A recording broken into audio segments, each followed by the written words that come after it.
and welcome back to Mindful Mischief. My name is Kari, school counselor, and this week's host for the podcast. This is episode 3. Joining me are my two co-hosts, Mrs. Lisa Feitz, school psychologist, and Dr. Ernesto Martinez, the principal at LaVille Elementary. Hi, guys. Hello. All right, so our goal here for this podcast is to give parents and community members the ability to hear a discussion each week on the 10 chapters for conscious discipline in a fun and exciting way, and hopefully, we can have some laughs on the way, but get some really great content for home. So, before I go any further, I wanted to introduce my wanted to introduce my guests for the week. So I have Mr. Eric Rader and Mrs. Beth Rowe here today. Thanks for taking your time. Thank you for having us. Welcome. We're excited to have you. So, could you introduce yourself? So we'll start with Eric. Could you introduce yourself? 1-minute intro, who you are, your connection to LaVille, and then if you could have any superpower, but it had to be kind of useless, what would it be? And a minute already. Okay, I'll try my best. All right. So yeah, my name's Eric Rader. I teach first grade. I've been here for 6 years at the school. When I was in elementary school, I went to LaVille. So LaVille holds a special place in my heart. I had Mrs. Bowman, who currently teaches there. She was my kindergarten teacher. Love that. And I also, Love it. And then Mrs. Annis was my first grade teacher in the exact same room that I teach in right now. Oh, So my room means a lot to me too. So I just love the school and the community a lot. So I love LaVille. It's awesome. The superpower question's a tough one. Honestly, for me, it's going to sound really dumb. I would probably think a superpower where I could sense trash cans. And the reason I'm going to say that is because I for the life of me, when I'm out and I have like something that I'm eating or something, I cannot for the life of me find a trash can anywhere. So I'd like to have a sensor to where I know where trash cans are at all times. I don't feel like that's That's useless. I don't think too many people are going to want that though. It's not like saving the world, but it's saving Eric's. Well, it reminds me of like Seinfeld reunion or whatever, That where makes more he sense. Costanza creates an app for bathrooms. Fair. Yeah. Yeah. So, So, so I'm just I would find that extremely There's potential there. Most people wouldn't. Awesome. So Beth, same thing. 1-minute intro, who you are, your connection to LaVille, and then the superpower that might feel kind of useless, but what you would want. Okay, I'm Beth Rowe. The way that I'm connected to LaVille, I actually graduated from LaVille in 2003. I currently have a 7th grader, a 5th grader, and I have a kindergartner that attend the LaVille schools. And then currently I've had the opportunity to be a substitute teacher at the elementary as well, and I've really enjoyed my time doing that. As far as the superpower, my family likes adventure and traveling, so my thought was anytime I snapped my finger, we were on vacation as a family. Oh, that's And currently right now, I wish I could snap my fingers and be on vacation so I don't have to be videotaped. Yes, I was right now. Awesome. I'm going to turn it to my co-host. I need to know your You go answers. first. Do you want me to go Useless first? superpower, guys. So I did read this part, talk to Kari about this. My useless superpower would be being able to do real magic, but it was like so good that people didn't believe that it was real. Oh, I like that. That's pretty cool. I like Like I could levitate, but only like an inch. So it has no I could do real magic and pick the card, but like, how does that really help? Yeah. Yeah. I love it. I think Magic. Let's see what you think. Okay, I don't know, because everything would be useful for me. Like, I would just love to be faster at things. Like, if I could like do the dishes faster. Mhm. Or if I didn't need to sleep, I could probably like, That'd be a good one. but But that's also really That's kind of useful useful. though. It is. Yeah. To a degree it Yeah. is. Yeah. Yeah. So I don't really You needed some No. time to think about this question. maybe I should have read the question ahead of now. So, Then it would have been better. Kari, what about you? Yeah. so mine, I thought about it for a little bit. My husband had a good one. I can't remember what it is now. But Was it? I'm always Ernesto now. Sorry, Just kidding. Sorry, Steven, Just just kidding. the worst. So originally I had thought like low level pyrokinesis, right? The ability to like set something, like warm it, but like low What is level. low level pyrokinesis? Because that seems like a high level Flames at catch, at right? low Ew, yeah. levels. No matter what it is. Flicker will spread, potentially. You didn't let me finish. Like, I want to reheat my coffee or like reheat my soup, bro. I didn't want to like set something on fire. Okay. Or So like- more of like an I don't know that pyrokinesis is That's the what I right. Googled. Oh. You want instant hot hands. Yeah, you want hot hands. I want instant hot hands. There we go. Also, special shout out to Scotty Schaefer back there who's gonna cut some of that out. So yeah, I want. No whole No thing. editing here. We're not at that level. And I always do full hands, so you know This what? is only our third episode. This is what it looks like, friends. It is a hot mess, and you know what? That's okay. So, wrapping it back into our content, our first episode was led by Dr. Martinez, and we introduced Conscious Discipline Building Resilient Classrooms by Dr. Becky Bailey. We discussed that about 60 to 64%, depending on what year you're looking at, of U.S. children have at least one identified ACE score, which is some type of abuse or a disruption to a caregiver in the home that causes some trauma by the age of 18. And that is kind of our why, right? We're walking into classrooms. We're trying to teach classrooms, these kids that are, in our homes, those things where they are really struggling. And so knowing their brain states and those things help us. We're going to talk a little more about that, but just how we are doing. So Lisa, last episode, we talked about those brain states. Could you give us a brief overview? Yeah, in chapter 2, the biggest takeaway there were those 3 brain states that kind of lay the foundation of why we are doing what we're doing and how students progress. So the survival state is in the brain stem. This is our fight, flight, or freeze response. The students that are functioning there are the students that are running from the classroom. They're the students that are flipping tables, or they're the students that are hiding. So that would be that freeze response. The next state would be the emotional state that functions within your limbic system. And those are the students who are really reactive with their words, the I hate yous, the you're the worst.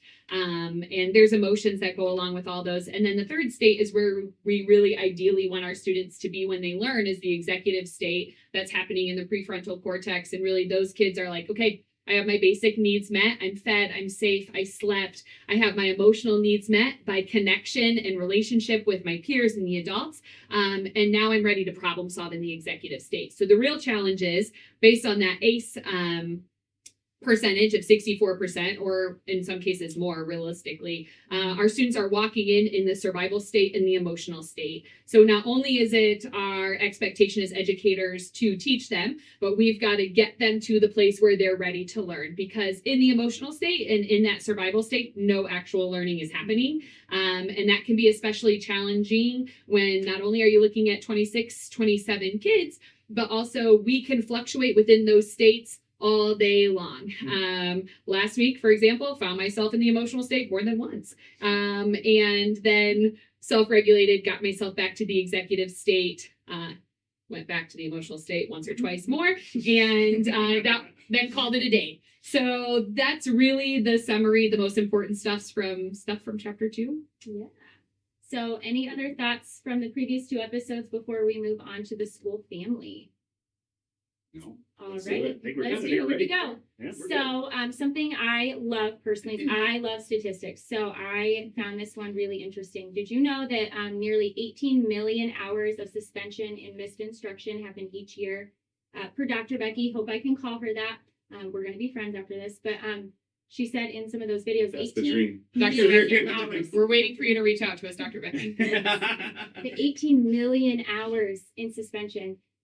That's mind-boggling to me. It And is. so today's focus is on the school family. So the school family is a conscious discipline concept that provides school climate that is safe and connected, fostering the willingness to make changes in our behavior and the impulse control that is necessary to make those changes. We'll talk a little bit more about that in a minute. But the school family has 2 closely linked ideas. Number 1 is that a healthy family is the ultimate cultural model for optimal development and learning. And the second piece is that intrinsic motivation is the means for achieving lifelong learning and healthy values. So that first part, traditional factory model versus healthy family model. So when we think about school, I have thought about how it looks. And it's very similar to a factory, right? Where like your standardized scores are functioning. We are competitive. It's very compliance focused. You obey, you follow directions. We're doing what we need to. Similar to like watching on a factory, a conveyor belt. Yep. We're saying that one looks fine. That one looks fine. That one's a little misshapen. Throw it away. Very similar is that it's designed to weed out nonconformity and outside of the box children. They're marginalized for their differences, or they're punished, they're expelled. They're not allowed to stay in class because of those things. Or something I've really been seeing a lot lately is those overpressured children. Like they just feel so overpressured that they can't handle anything less than perfection. They melt down over missing 2 points. Yep. They can't handle the idea that they are redirected. So when we look at a traditional family model or traditional factory model, the other part is that it's externally motivated. So those things might look like punishment. So they're removed from class, or they're removed from something that they want. Think of things like clip charts, missing recess, or those big suspensions, or they're missing out on something that they want. So something like a reward. They're not allowed to go to, or they're allowed to go to a treasure box, or they want access to an item and they feel fear because they might not get that thing.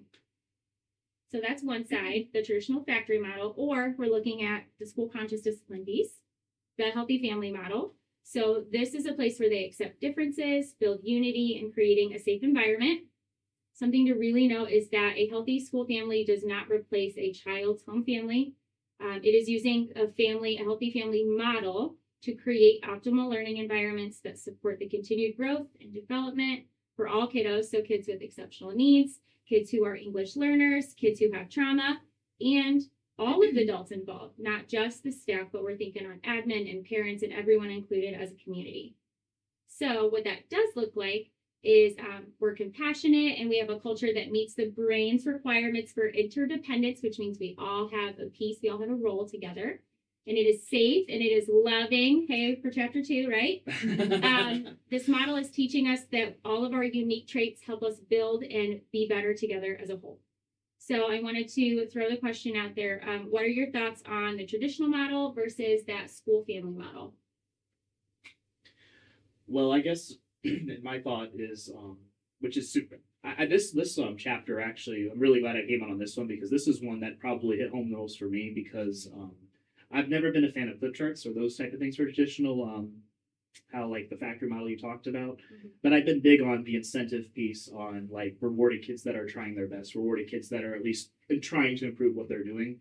And so that's something I've always done in my classroom, because I want to strive for kids to make good choices and that type of thing. But this year I've started to weigh in on that, and I've noticed that seeing how the kids react to how themselves, and even just them noticing themselves and how they feel different depending on like, oh my gosh, I did this and I don't need anything except for just that feeling of, oh my gosh, I did it. You know what I mean? Proud. Yes. And just seeing those little things like that, Yeah.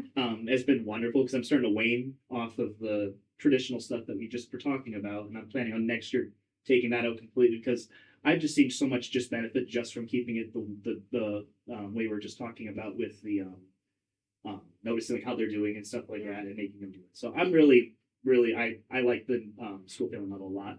So You're building a lot of intrinsic motivation, that internal, like, I just want to do it because I'm amazing and I can do it. and Awesome. and really fostering that type of Anybody else? Okay, well, thank you. I appreciate it. All right. So the other part of the school family is that it is building that intrinsic motivation, like what you just talked about, meaning that we are finding that motivation from within. We find learning interesting. We find joy versus the external motivation, like I said, where either I'm nervous because I'm going to miss out, or I'm nervous and fearful because I don't want that consequence and I'm avoiding it. So for me, I've noticed this both in school and as a parent. The external motivators work for a short time until the novelty of whatever they picked or that consequence is worn off. And then we're right back to where we started. So rather than encouraging, what am I getting, to just fostering that joy. And I had a story, kind of inspired me to tell fun stories. And I told my son Aiden I was going to tell a story about him. And he was excited. So we'll see if he continues on this one. But so Aiden loves to avoid dinner as best as he can. He wants to run and jump and play, and he just does not want to. And so a while back, prior to me reading this book and some of those things, I was really encouraging, like, oh my goodness, if you eat your dinner, I'm going to give you a Starburst. I'm going to give you an Airhead, whatever his candy for the moment was. And slowly but surely, he would start bargaining with me, like a little terrorist. And like, dwindling down how much he was going to eat, like 2 bites and then 1, 3 bites and then 1. And I'm like, no, but even eat your dinner. Like, you need to be healthy. And finally, I took that away, and he's eating with us. And I'm not spending all my money on candy that's going to rot his teeth out, right? And he's doing it with us. But like, I was putting a power struggle in there and not realizing it. So I wonder if any of you have also seen like a shift in motivations, intrinsic versus extrinsic, and like how that's coming out at home or at school. I think something that I found interesting, somebody saying just good job and leaving it at that. Good job for what? So that's something I've really thought about at home, even with my own kids. Yeah. You know, I really love the fact that, you know, you helped your sister do her chores. Well, guess what? The youngest heard me say that. So the next day I saw him doing the same thing. I see that also with coaching. If you're giving them a specific thing that they're doing, instead of just saying good job, well, they may not know what you're even highlighting as being a good job.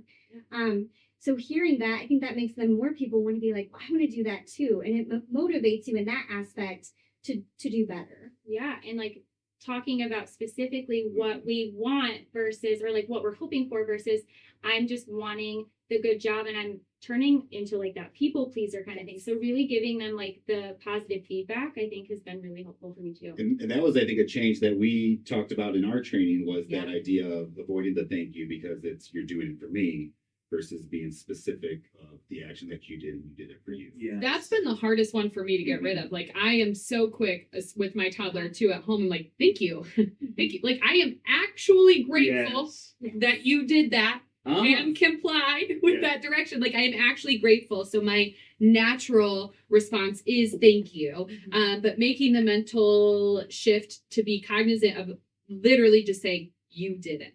And putting ownership. So sorry, just spit all over Kari's cards. Putting the ownership of that behavior on her instead of like she's doing something for me. There is a time for thank you. Yes, Yeah. I agree, 100%. And finding the right time for that for me has been tricky because it's been such a default.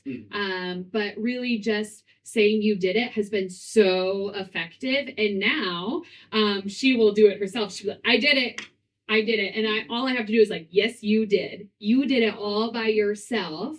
And so that the proudness she feels is huge and you can see it.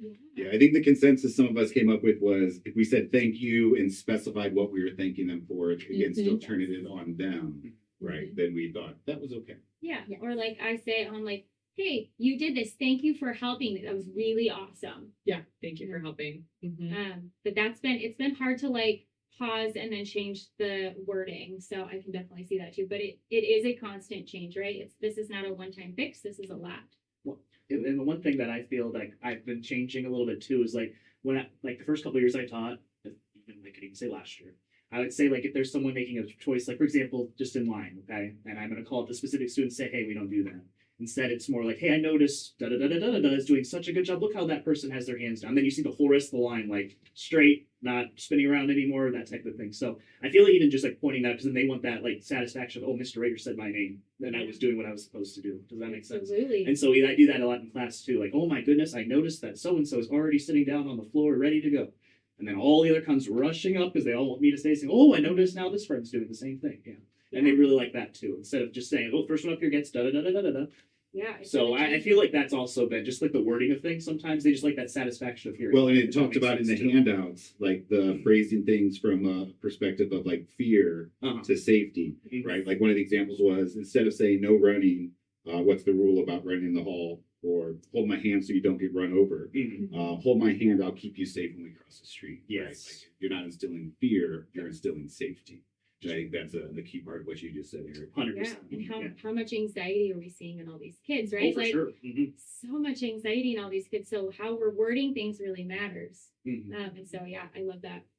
So the second part, Dr. Becky frequently in this chapter says the brain is a social organ. What do you think she means by that? How is it connected to us as a social, like a school family? I think the brain doesn't really function well on its own. It needs those relationships with others. It needs connections. It needs to be able to problem solve. So if you're adding these things from the family model with the love, safety, being able to make those problem solving skills, I feel like then it helps the brain thrive. If you don't have that, it's on its own island and not doing what it's supposed to be doing. So I feel like it needs those connections with others and relationships to really bond. Absolutely.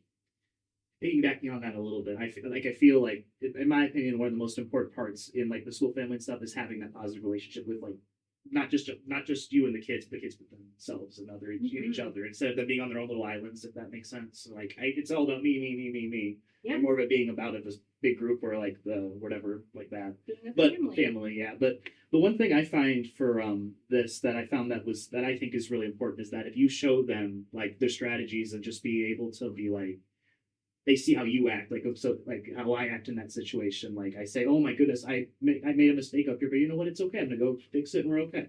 So then they're like, oh, I made a mistake too on my paper. It's okay. I can go and redo it. It's not that big of a deal. So modeling how it is like for like when you make those mistakes, or whether there's something going on like that, I feel is really important too. Because I feel like then the kids really like, oh my gosh, Mr. Rader did that.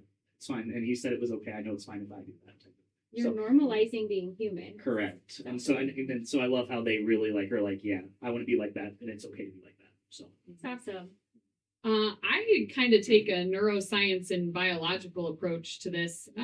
Maybe I don't know why, but it kind of takes me all the way back to like having a newborn.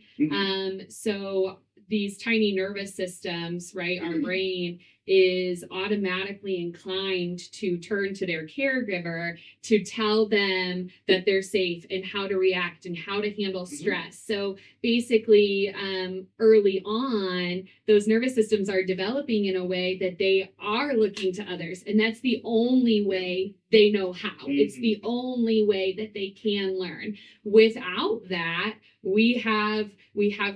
there's not survival, right? Yes. So that goes all the way back to just us. And then as these kids get older and we're beyond kind of meeting those basic needs of like temperature control and food and all of those things, it becomes like a co-regulation piece of now my daughter's 3 and she no longer relies on me to, feed her or whatever. I do have to do that, but in a different way. In a different way. But now she's looking to me of how I handle every stressful situation, right? I'm driving down the road and somebody cuts me off. How I handle that situation is how then she is going to think she needs to handle those situations in the future. How I handle stress, how I handle dropping a plate on the floor. So, so much could go even into like, she has an accident. How do I handle that? How do I teach her how to handle that mistake? Naturally, our brain is just, and these little people's brains are seeking out that from us all the time. Am I safe? Am I loved? Am I? And so, yeah, absolutely. And piggyback on just a little bit also, kind of like you were just saying, like, I feel like this year, with all that we've been learning about, I feel like this is the first year where I feel like my kids are really getting good at, like, when there is a conflict between them and someone else, instead of lashing out right away and retaliating or whatever, being able to, like, mentally be like, calm themselves down for a second and tell them, please stop, or please, whatever, and be specific. And we've talked about that. You can't just say, please stop, because they have no idea what you're talking about. The pause You know what is I mean? so important for them to stop and think about what they're going to do before they react. And because what they'll always say is like, and then when they come over to me and they're upset, like, did you calm yourself down?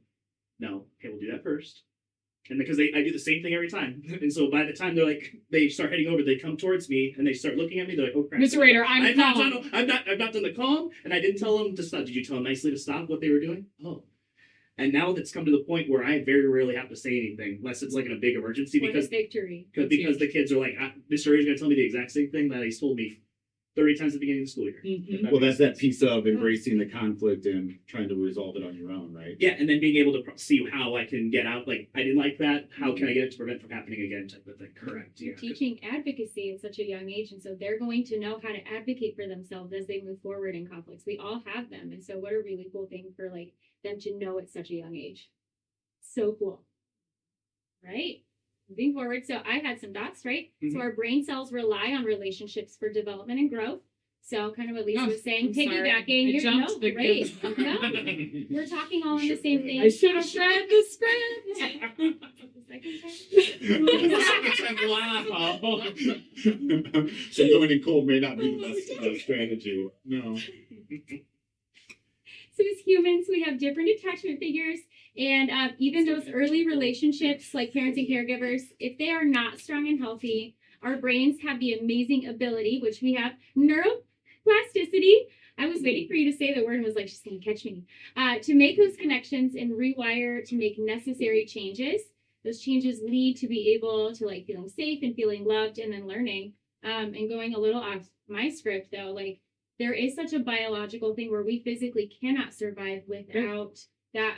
In Romania, there was some sort of war, but there were a lot of orphans, and a lot of the orphans were not being held because there were so many. Yeah. And actually, a lot of them either died or had severe like physical and mental health like issues because they were not held. They didn't have that basic connection. Well, and it even goes beyond just the basic touch of being held, right? It has to be an Eye contact. affectionate, Yes. like it has to be an Meaningful. affectionate, and meaningful, and eye contact, and warm, and like intimate in a way of like we're in each other's space, and like Have you. and you're safe with me, right? So, all of us who have changed a diaper know that you can go through the motions, but just going through the motions takes away all the other connecting opportunities in that moment. I don't know about, and maybe Beth, you can talk about it as a mom, like how many of the funnest times happen on like the changing table when your baby's little, right? Like how many opportunities for connection are right there. Mhm.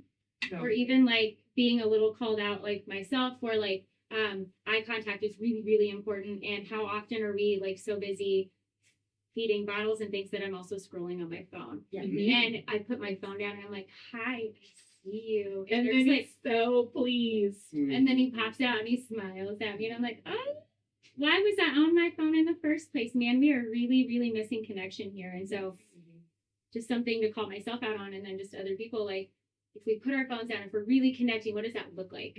So something else in family is belonging, right? We need to feel belonging. I hear a lot of kids say that I don't matter, those kind of things as a counselor. And so belonging, I loved this quote that Dr. Becky put in the book. It is by Anant from 1966. It says, belonging is a sense of personal, valued involvement in a social system that a person feels indispensable and integral to the whole and accepted by other members. And that is what we want as a school in our classrooms. We want to feel, and we want everyone there, regardless, to feel indispensable and integral to the whole. And without them, we miss them and we wish them well, which is something we'll talk about in the next few chapters, but different things where these kids feel like they belong and they matter with us. And without that, what's the point, right? Here's so many times, I don't care, or it doesn't matter. And man, it does matter. And so safety and connection are significant adults are the prerequisite for creating that sense of belonging. The brain states, like we talked about last week, those brain states in us they cue us in on how each student is doing, so that individual piece, while the school family as a whole is setting the background and expectations for calm, safe learning environments where students genuinely care for one another. And the classrooms are a space for learning and growing in a non-judgmental way. If we have a student having a meltdown, the other kids aren't looking to see how they can get involved, but they're doing what they need to do. They're wishing each other well. They're taking those deep breaths to know that they are safe, and they're modeling what they need to be doing. So it is creating a change that we want to see in the world by starting with us, right? We're modeling the values we want to instill in our students and in the children, even in our homes, rather than just hoping they're catching those beautiful, glorious moments where we're like having those one-on-one talks with them. But it's very do as I say, not as I do. And so modeling what we need to do as parents, as caregivers, rather than going back to those instinct, natural things where maybe our parents raised us and they weren't maybe always the best intention, but maybe they didn't come across that way. And so really stopping and what do we want? How do we want to respond so that our kids learn from us? So, yeah. What does that look like? So, Eric, you talked a little bit about it. Beth, I know you're in a classroom now, but even as like parents, those kind of things, what are we doing or using as a school family to build that culture to improve LaBelle? What does that look like for us? First, Beth? I can share Okay. if you want. Yeah. So I get to experience different classrooms when I'm subbing. And so the cool thing I've seen, and it talked about rituals a lot in the greetings. And it's just so fun to see everybody's different greetings around as the kids enter into their classroom. So thinking about somebody who comes in having a really bad morning, being able to pick this greeting and have that connection with the teacher, I feel like is so powerful. Yeah. And I've watched, Mrs. Doyle this morning dancing with one of her girls before she walked in, because that's what that girl chose. And the smile on her face to have that connection. So that's one thing I saw. The other thing I went, just kudos to all of you. I know breathing is important. And I know in the announcements you talk about taking star breaths and doing those things to get yourself calmed down.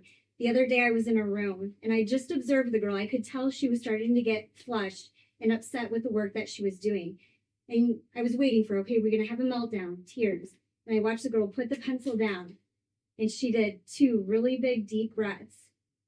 And then she said, okay, and then kept working. Oh, So I'm not getting teary That- over a little girl taking a deep breath. I'm like, that makes me so Big proud. deal. but it's teaching them how to maintain that I'm going to stay calm, figure it out on my own without having to have anybody come over. And then she started back up. And then just, was just so excited to go over and say, that was really awesome how you handled that. Yeah.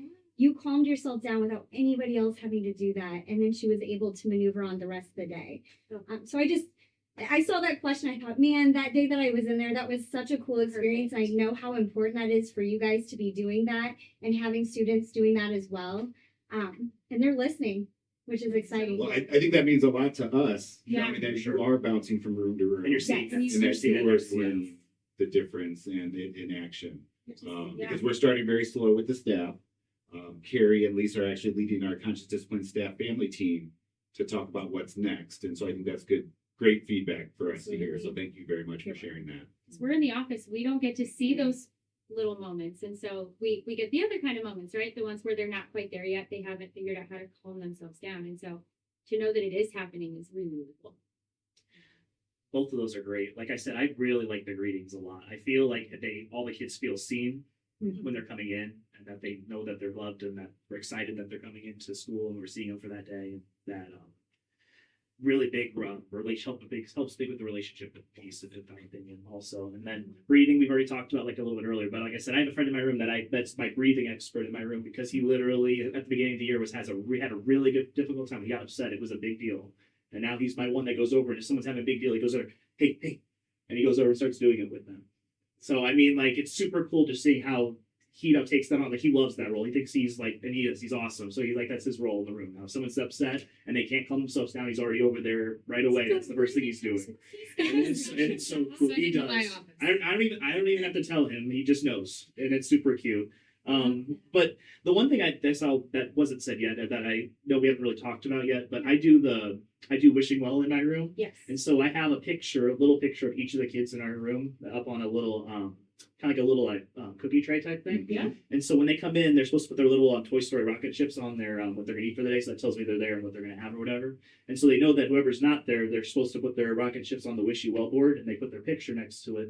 And then during the morning time, when they get their morning work stuff done, they're supposed to then because I have these little cards. They're look like little postcards. Yeah. And they have to write them a postcard saying that they miss them, and it's super cool. So then we talk about in the morning during our morning meeting about that we miss so and so, and that we hope that they come back tomorrow. And then when they come back, we say like, "Oh, we're so glad you're back." Da, da, da, da, and they find that really cool and never miss them. So I found that to be really cool too, because then when they come back, they're like super excited to see. Oh my gosh, look at all these cards I got.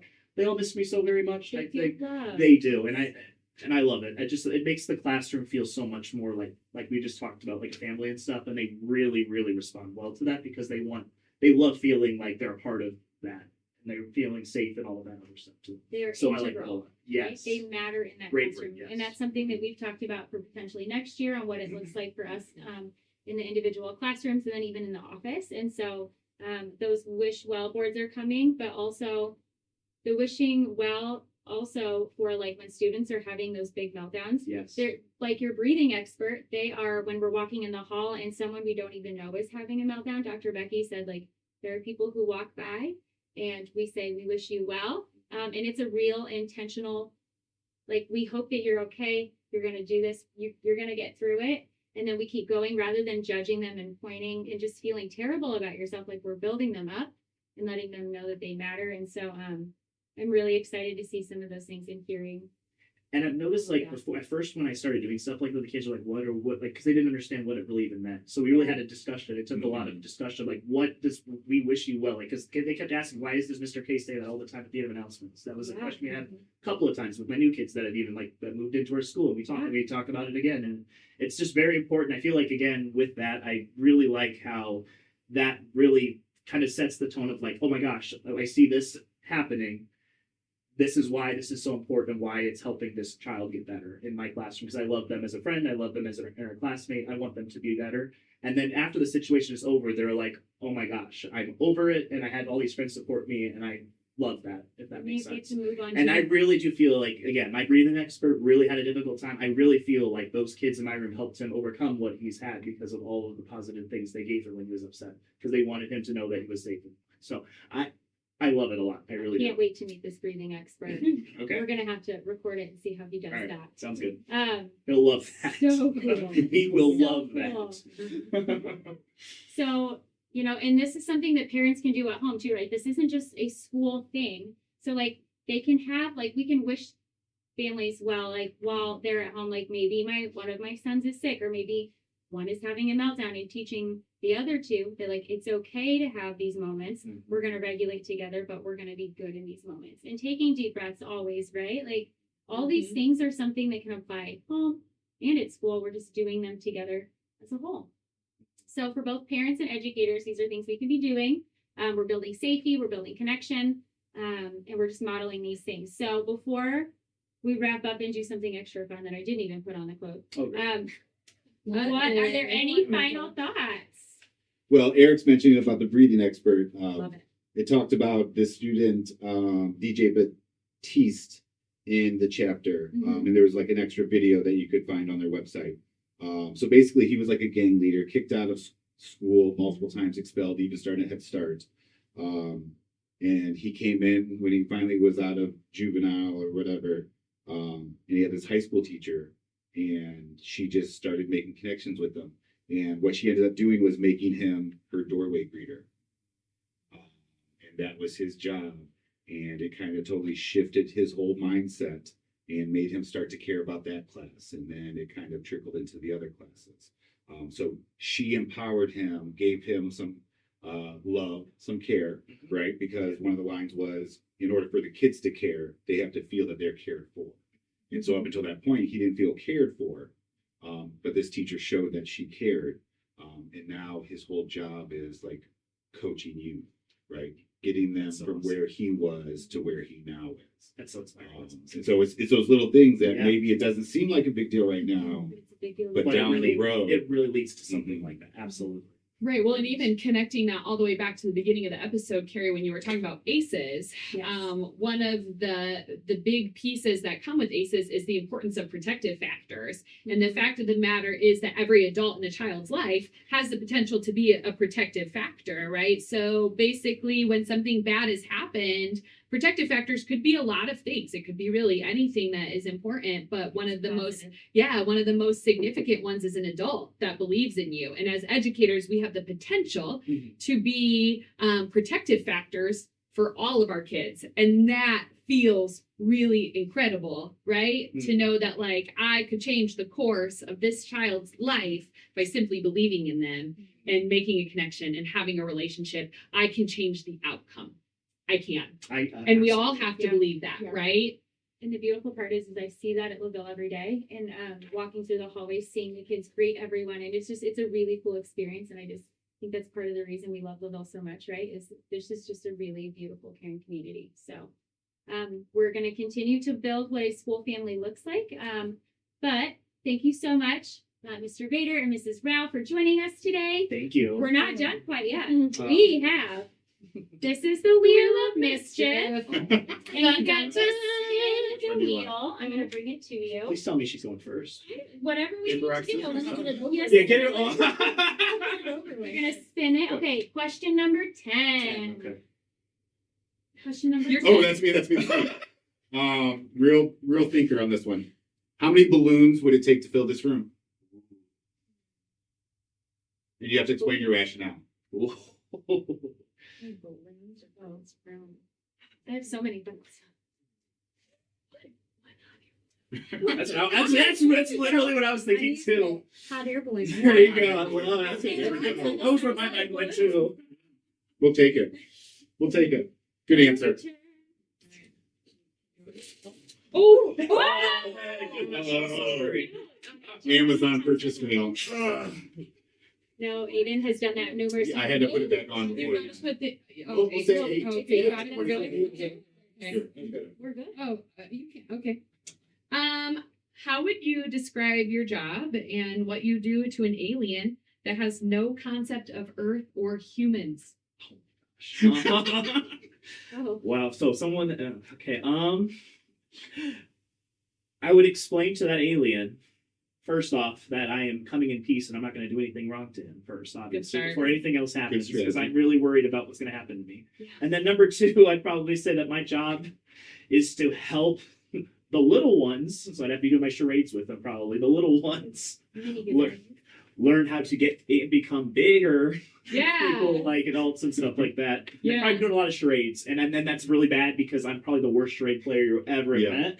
So literally, it's going to be like probably like a 2-hour, like, and the alien's probably going to be fed up with me and walk away because he's going to not understand at all what I'm trying to say. But that would be probably my explanation. Yeah, I was gonna say follow up. They don't understand English. But that's kind of so I'm thinking it's going to have to do with charades, and I'm scared because I can't do that. So I'm in trouble. Yeah. Yeah. That's awesome. Oh, Okay, that's so great. take your. I'm gonna take her. You're a wheel. A broken You're a wheel. broken wheel that I It's might need to not- pay for now. Huh? No, it is not. Okay. Everything can be fixed. So, Thank goodness. I will show you. But thank you for tuning in for episode 3 of Mindful Mischief. Until next time, Stay mindful. Stay mischievous. and stay connected. Bye, Thank friends. you. Thank you, Eric, Beth. Appreciate it. You guys did great. Woo! That was so That was good. good. You did That was great. so good.